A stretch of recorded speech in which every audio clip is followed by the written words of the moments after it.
ये अगला पॉइंट समझते हैं सर्किल में एक, कि अगर एक सर्किल है और इसका हम एक टेंजेंट लाइन खींच देते हैं, टेंजेंट एक बिंदु पे स्पर्श कर रहा है, ये एक कॉर्ड खींचते हैं जो कि इसी बिंदु से है, कॉर्ड। ये ए बी क्या है आपका, एक जीवा है, और पॉइंट ए जो है ना वो स्पर्श बिंदु पे है। तो ये जीवा इस स्पर्श रेखा के साथ जितना कोण बनाएगा, यहाँ कुछ एंगल बनेगा आपका, अगर ये एंगल आपका थीटा है तो ये कॉर्ड दो सेगमेंट में बांटा है ना सर्किल को, एक ये जिसमें एंगल बन रहा है, एक इसका अल्टरनेट सेगमेंट ऊपर है। तो अल्टरनेट सेगमेंट में इसी कॉर्ड द्वारा एंगल बनाइएगा तो वो इसी एंगल के बराबर होगा, ठीक, यानी इसी को अल्टरनेट सेगमेंट थ्योरम कहते हैं। फिर से समझिए, कॉर्ड ए बी स्पर्श रेखा के साथ जितना कोण बनाएगा, यही कॉर्ड, यही जीवा सरकमफ्रेंस पे उतना ही एंगल सबटेन करेगा। ये भी क्या होगा, ये भी क्या होगा, ठीक। पिछला पॉइंट ये ना था कि समान जीवा परिधि पर समान कोण बनाता है। अगर मैं ए बी से यहाँ भी पूछूंगा कितना होगा, तो आपको ये लोग थीटा थीटा हैं तो ये भी क्या होगा, थीटा, और ये लोग जितना जितना है उतना ही यहाँ भी होगा हमारा, अल्टरनेट सेगमेंट थ्योरम इसको कहते हैं। यानी अल्टरनेट सेगमेंट में बना हुआ एंगल टेंजेंट लाइन के साथ बना हुआ एंगल के समान होता है। स्पर्श रेखा के साथ जीवा द्वारा बनाया हुआ कोण अल्टरनेट सेगमेंट में बने हुए कोण के समान होता है। तो ऐसे इसको याद कैसे रखेंगे, इसका नाम रख देते हैं alternate segment theorem. Alternate segment, इसे याद रहेगा आपको कि ये लाइन क्या है, स्पर्श रेखा। ये क्या होना चाहिए, स्पर्श रेखा, और इस स्पर्श रेखा के साथ जीवा कितना कोण बना रहा है, थीटा। तो ये जीवा अल्टरनेट सेगमेंट में भी कितना बनाएगा, थीटा, जितना यहाँ उतना ही यहाँ। बहुत इंपॉर्टेंट है, सवाल आता है इससे। यहाँ मैं लिख दे रहा हूं कि स्पर्श रेखा के साथ, स्पर्श रेखा के साथ जीवा जितना कोण बनाता है वही जीवा एकांतर वृत्तखंड में समान कोण बनाता है, समान कोण बनाता है, ठीक है। क्या निकाल लो पा रहे हो, समान कोण बनाता है।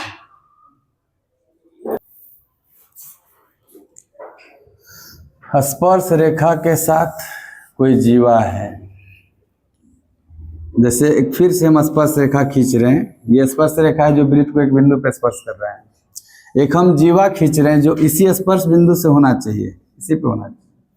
तो ध्यान से देखिएगा थोड़ा, ये क्यों, कौन सी लाइन है, ये आपका स्पर्श रेखा, टेंजेंट है। ये टेंजेंट को ही हम लोग क्या कहते हैं, स्पर्श रेखा, टेंजेंट को ही कहते हैं स्पर्श रेखा। अच्छा, ये जो ए बी है ये क्या है आपका, जीवा। ए बी सरकमफ्रेंस के दो पॉइंट को मिला रहा है तो जीवा हो गया आपका। ध्यान से देखिएगा, ये स्पर्श रेखा और जीवा के साथ यहाँ एंगल, अगर मैं बोल दूं आपसे ये वाला एंगल, ये एंगल x है, कितना है, x। तो बताइए ये जो जीवा है स्पर्श रेखा के साथ इस सेगमेंट में एंगल x बनाया है, तो इस सेगमेंट का अल्टरनेट तो इधर वाला होगा।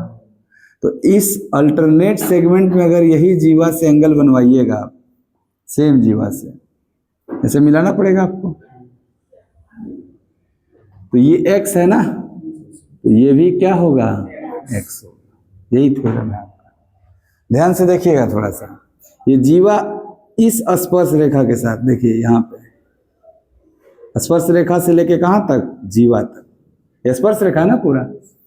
अगर ये एंगल आपका y है तो आप कहोगे ये जीवा इस सेगमेंट में अगर बनाया जाए तो ये भी क्या होगा, और ये भी अगर y होगा। तो ध्यान से देखिएगा कि ये 1 2 3 4 पॉइंट से एक चतुर्भुज बन रहा है, और इस चतुर्भुज के चारों वर्टेक्स है ना सरकमफ्रेंस पे, तो आमने सामने के एंगल का योग क्या होना चाहिए। इस साइक्लिक क्वाड्रिलेटरल की वजह से आपको दिख रहा होगा x + y 180, और थोड़ा इस लाइन एंगल की वजह से भी देख लीजिए, स्ट्रेट लाइन है पूरा। तो अगर इतना दूर तक x है और इतना दूर तक y है तो पूरा 180 ही ना होगा। तब बात समझ में आ गया होगा अच्छे से। अल्टरनेट सेगमेंट थ्योरम क्या है आपका, इधर से भी देख सकते हैं उधर से भी देख सकते हैं, दोनों से। जी जी, जैसे एक जीवा 2 भाग में बांट देता है, तो एक नीचे वाला पोर्शन में अगर हम टेंजेंट के साथ एंगल बनाए तो उसका अल्टरनेट ऊपर वाला कहलाएगा, अगर ऊपर वाला को लेंगे तो उसका अल्टरनेट नीचे वाला। ये है इसका अल्टरनेट मेजर सेगमेंट, और मेजर सेगमेंट का अल्टरनेट माइनर सेगमेंट। ये है जैसे एक सर्किल है, या आपने जीवा खींच दिया तो आपका जीवा 2 खंड में बांट रहा है ना सर्किल को, ये नीचे वाला को आप बोलते हैं माइनर सेगमेंट, लघु वृत्तखंड। ऊपर वाला जो हो जाता है वो मेजर सेगमेंट हो जाता है, दीर्घ वृत्तखंड। तो अल्टरनेट का मतलब क्या हुआ कि माइनर का अल्टरनेट मेजर और मेजर का अल्टरनेट, ये हुआ वही अल्टरनेट सेगमेंट। हाँ, नोट कर लीजिए इतना, फिर आगे बताते हैं।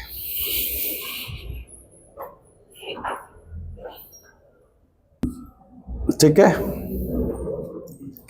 सर्किल का नेक्स्ट पॉइंट, एक सर्किल है, इसमें 2 कॉर्ड है ना, 2 ठो कॉर्ड है, एक है AB और एक है CD। ये AB और CD क्या कहलाएंगे, कॉर्ड कहलाएंगे ना, जीवा।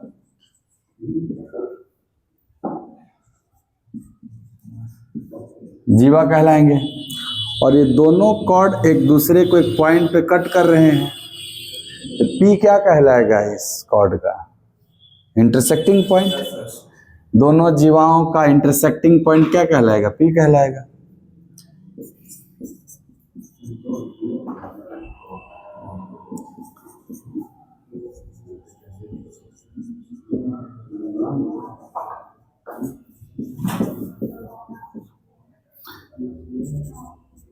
प्रतिच्छेद बिंदु,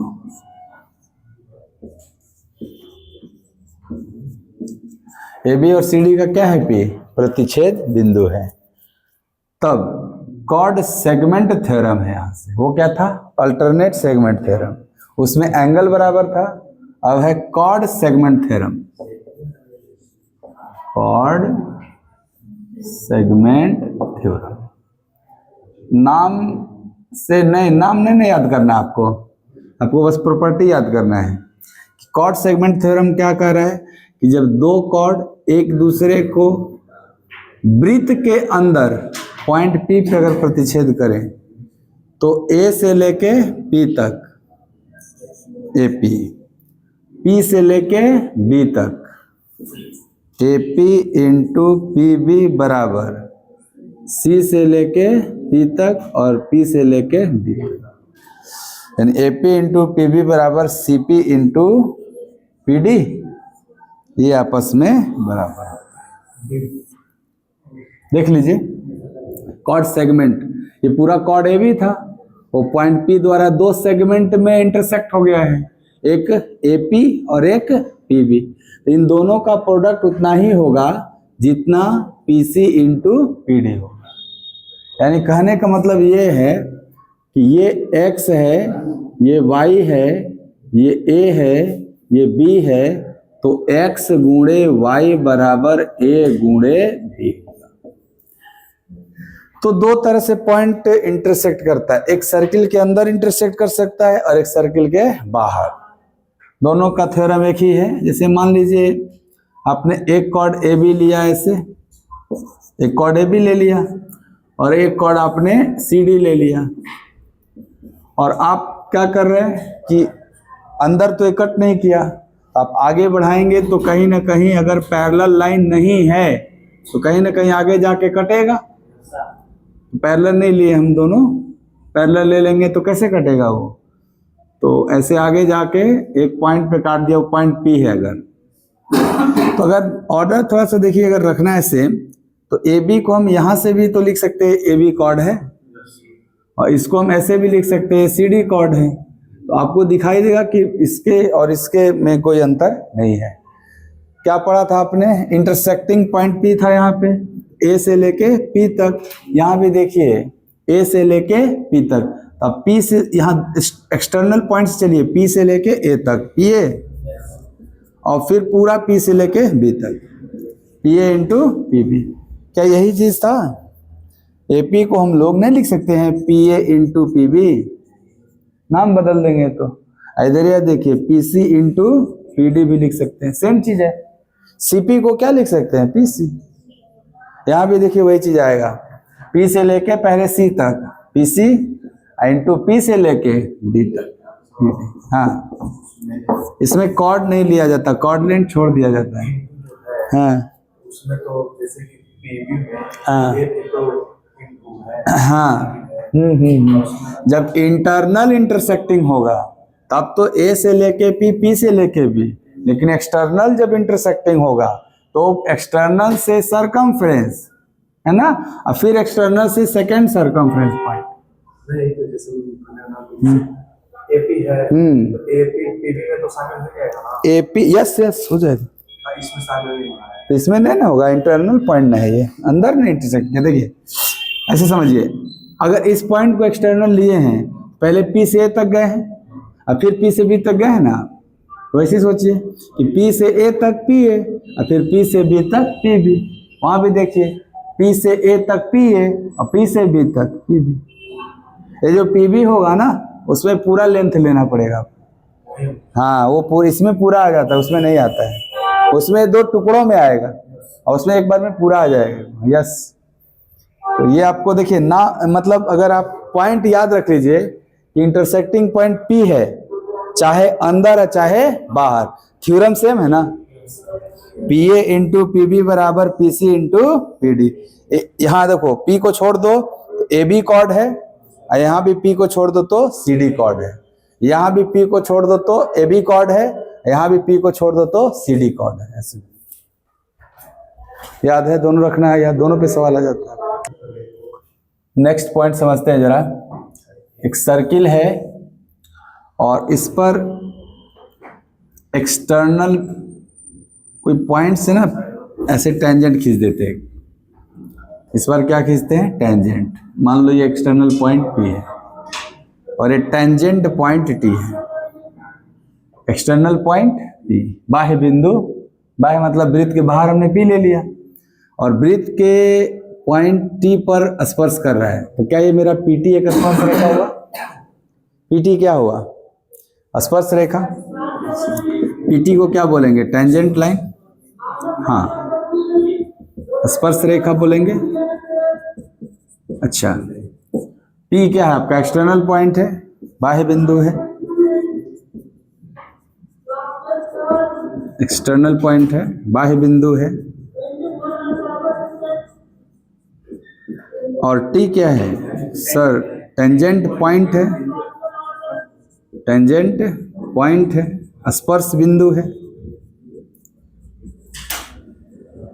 ठीक है, और हम एक ऐसे लाइन खींच रहे हैं, तो आप मेरे को बताओ पी ए बी क्या है,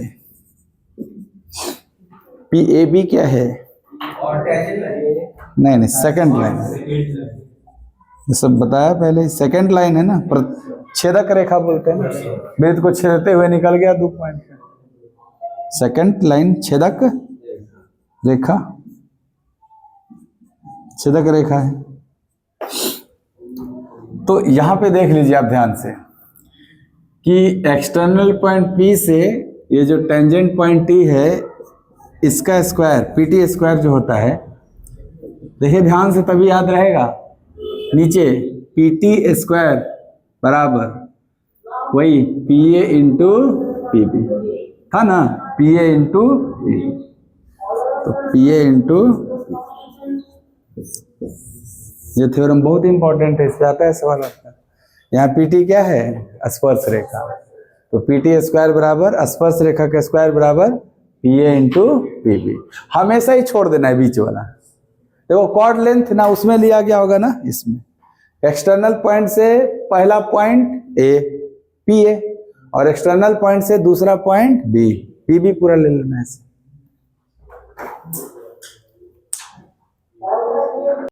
अगला पॉइंट ये हो जाएगा आपका कि आप अगर कोई एक्सटर्नल पॉइंट P है आपके पास और आप सर्किल पे एक स्पर्श रेखा PA खींच देते हैं और एक दूसरा स्पर्श रेखा PB खींच देते हैं और एक बाह्य बिंदु से वृत्त पे दो ही स्पर्श रेखा खींचा जा सकता है। एक एक्सटर्नल पॉइंट से सर्किल पे दो ही आप स्पर्श रेखा खींच सकते हैं, दो से ज्यादा नहीं खींच सकते।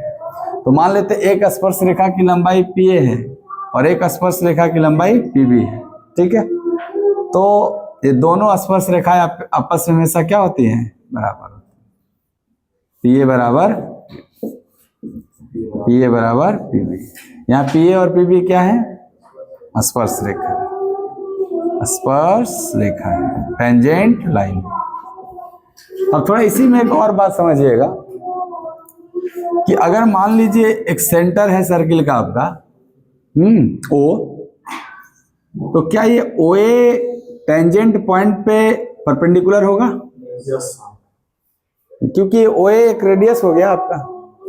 अब त्रिज्याएं स्पर्श बिंदु पे क्या होती हैं? लंब होती हैं।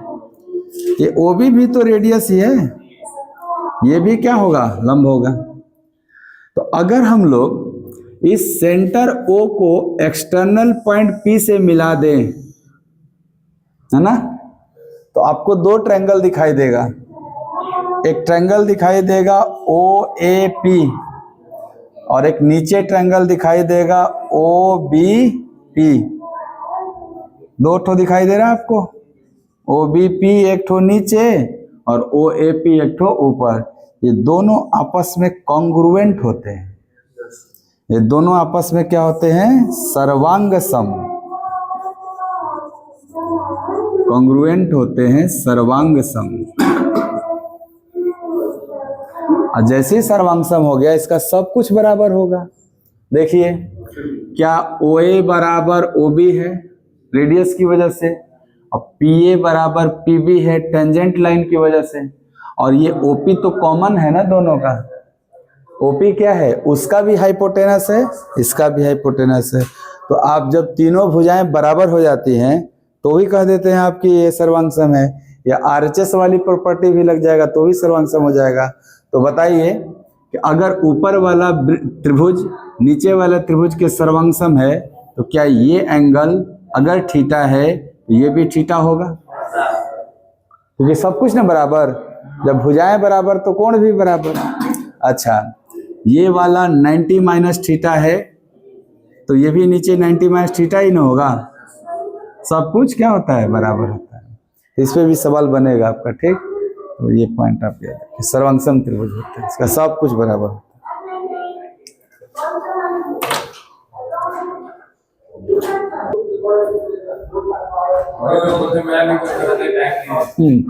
नेक्स्ट पॉइंट समझते हैं।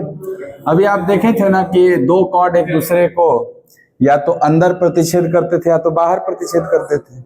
तो फिर से थोड़ा उसमें लेंथ को लेकर के हमने काम किया था, PA इंटू PB बराबर PC इंटू PD। इस बार एंगल को लेकर थोड़ा समझते हैं।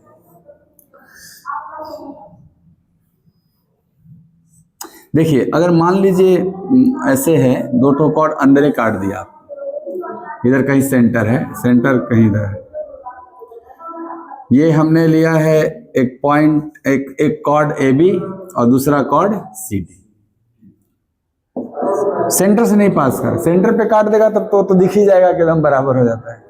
ये थोड़ा इधर ही सेंटर के पहले काट दिया। ये पॉइंट को हम P कह रहे हैं, इंटरसेक्ट। ये O क्या है? सेंटर है।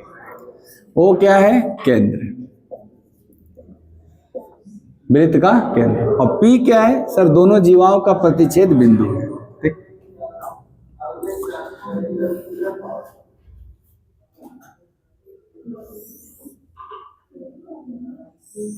ऐसे एक बाहर ले लेते हैं। हो सकता है वो P पॉइंट सर अंदर ही ना कट पाए, बाहर चला जाए।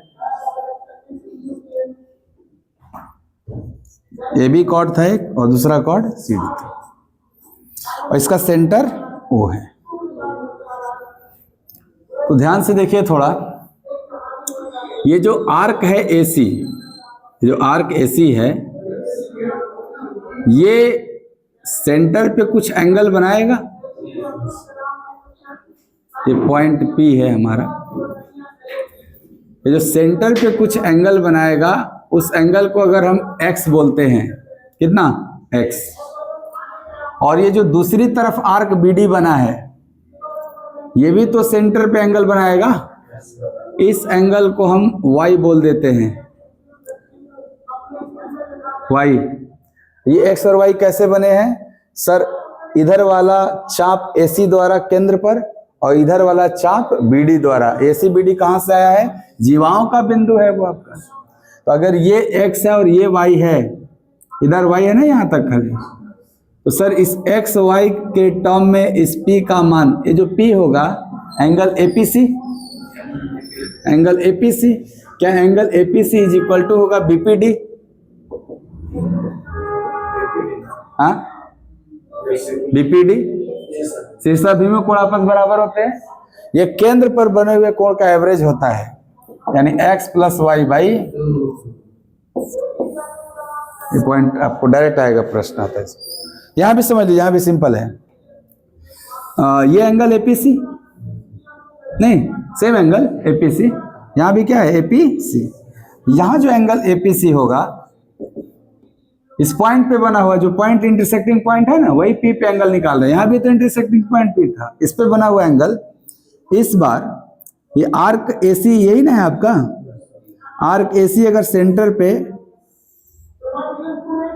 और आर्क BD ये है आपका, आर्क BD आपका सेंटर पे अलग अलग एंगल बनाएंगे। मान लो ये x बना दिया, और ये क्या बना दिया? y। वही है ना x y ऐसे। तो इस बार होगा x माइनस वाई बाई 2। कब? जब बाह्य बिंदु होगा, P जब वृत्त के बाहर होगा तब, और जब P वृत्त के अंदर होगा तो x प्लस वाई बाई 2, और P वृत्त के बाहर होगा तो x minus y by 2। x y क्या है सर? इस चाप द्वारा केंद्र पर बना हुआ कोण है।